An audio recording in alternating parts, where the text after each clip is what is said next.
Welcome to Shy Sports Legends. Today, Bears defensive tackles who are often considered unblockable.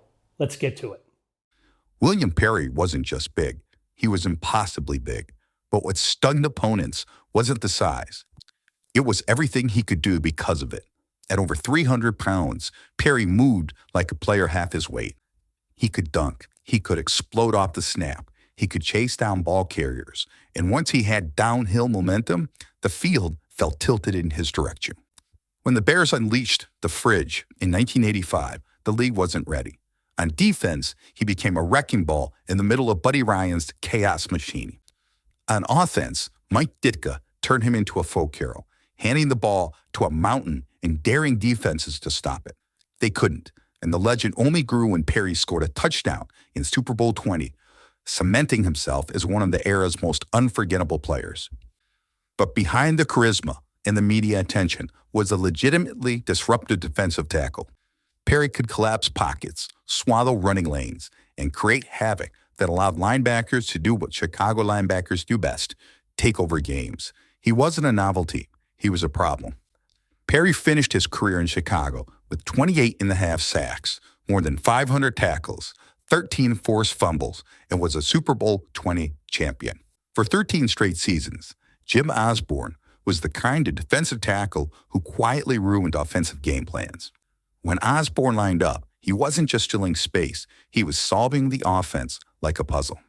Osborne approached football with the mind of a strategist. Teammates swore he treated blocking schemes like math problems, studying angles, reading keys, and attacking the exact point where a play would collapse. He didn't need to overpower people to beat them. He outthought them, outpositioned them, and outlasted them. What made Osborne so dangerous was his consistency. Year after year, coaching changes, teammates rotating in and out. Osborne stayed steady. Jim Osborne finished his career with the Chicago Bears after 13 NFL seasons. He unofficially accumulated 81 sacks, including a 15-sack season in 1976. He was the veteran presence who bridged generations from the Butkus era straight into the early years of Mike Singletary. He never flashed for attention, but everyone in the building knew how essential he was to the Bears' identity. Jim Flanigan doesn't always get the spotlight, but in the 1990s, he was one of the most reliable, most productive interior linemen the Bears had. He wasn't flashy, and he didn't need to be. His game was built on consistency, power, and toughness. Flanigan anchored the defensive line for 7 straight seasons, starting more than 90 consecutive games. That type of availability is rare for a defensive tackle, especially one who took as much punishment as he did inside the trenches.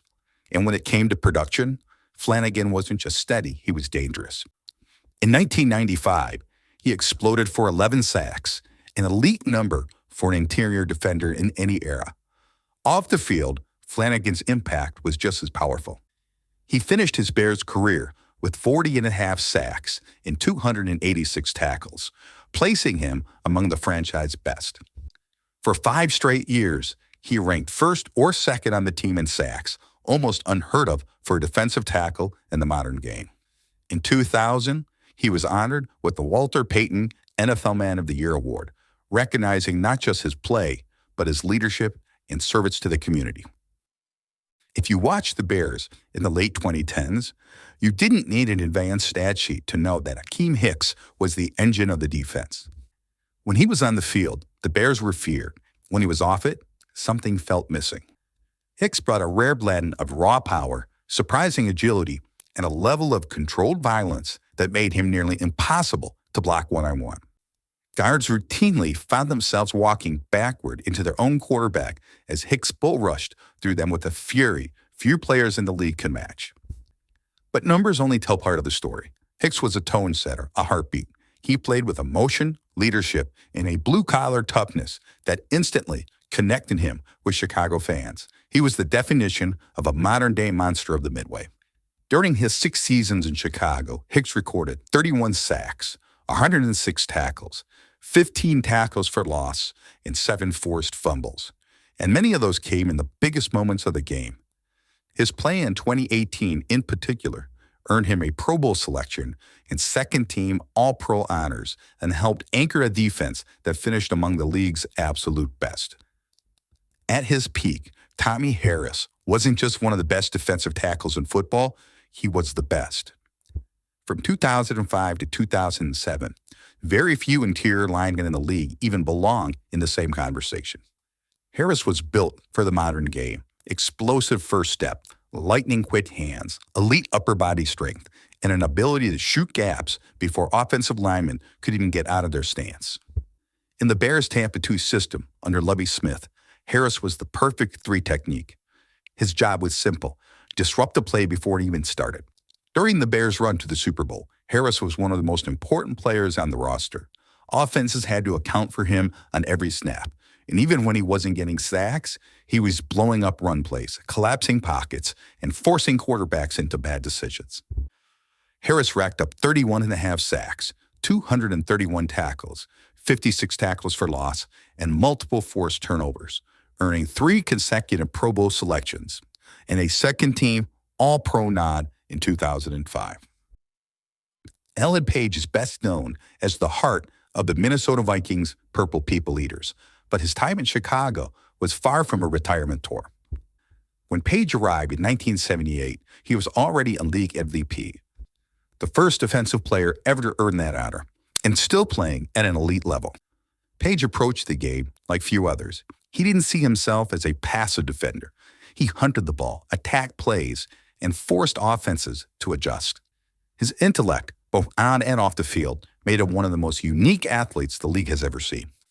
In just 4 seasons with the Bears, Page racked up 40 sacks, an unbelievable number for an interior defender, and blocked 12 kicks, showcasing his rare athleticism and uncanny timing. His quickness off the ball was legendary. Even late in his career, he still exploded into gaps faster than offensive linemen could react. After football, Page became a lawyer and ultimately an associate justice on the Minnesota Supreme Court. In 2018, he received the Presidential Medal of Freedom, one of the nation's highest honors. If injuries hadn't cut his career short, Wally Chambers might be remembered as one of the most dominant defensive tackles ever, not just in Bears history, but in NFL history. From the moment he stepped on the field as a rookie, Chambers was a force. He recorded 101 tackles in his first season, an unheard-of number for a defensive tackle, and earned NFL Defensive Rookie of the Year. By his second season, offenses were already double-teaming him. At 6'6" and 250 pounds, Chambers had rare size for his era, combined with powerful hands, violent technique, and the athleticism to chase plays sideline to sideline. Teammates and opponents often described him with one word: brutal. Chambers played with intensity that made every snap a collision, every down a challenge, and every game a test of will for offensive linemen. In just 5 seasons with the Bears, he accumulated an unofficial 37 sacks, earned Defensive Rookie of the Year, made 3 Pro Bowls, and earned 3 All-Pro selections, including first-team honors in 1976. Dan Hampton could have made this list twice, once as a defensive tackle and once as a defensive end. That's how versatile and how dominant he was. Nicknamed the Danimal, Hampton played the game with ferocity. He treated every snap like a personal battle. What made him even more remarkable was his toughness. Hampton underwent 10 knee surgeries, yet continued to play at an elite level. Teammates often said he was the most dedicated, hardest-working player they had ever seen. From the edge, he could rush the passer with speed and leverage. From the interior, he collapsed pockets with power and hand technique. No matter where the Bears lined him up, he caused chaos. Hampton finished his career with 82 sacks, 10 fumble recoveries, 12 forced fumbles, and a resume stacked with honors. 4 Pro Bowls, 5 All-Pro selections, Defensive Rookie of the Year, and a place on the NFL 1980s All-Decade team. A Hall of Famer and a Super Bowl champion, Dan Hampton is one of the most complete defensive linemen ever to wear navy and orange. Mongo wasn't just a defensive tackle. He was an identity, a heartbeat, the embodiment of Chicago Bears football. McMichael's game was built on brute strength, violent hands, and a relentless motor. He absorbed double teams. He beat triple teams. He freed Hall of Famers like Mike Singletary and Richard Dent to make plays while doing the dirty work without hesitation or ego. Over 13 seasons, McMichael produced 92.5 sacks, the most ever by a Bears defensive tackle and the second most by any Bear defender, period. He started 191 consecutive games, a franchise record, and was a two-time Pro Bowler, a two-time first-team All-Pro selection, and was selected to the 1980s All-Decade team. Mongo was a cornerstone of the 1985 Super Bowl defense, a unit widely considered the best of all time. He racked up Pro Bowls, All-Pro selections, and in 2024 earned his rightful place in the Pro Football Hall of Fame. Thanks for watching. The Chicago Bears have a rich history of great defensive tackles, and I know I missed some. Please add to that list in the comments. If you like this video, hit like and subscribe. Thanks again.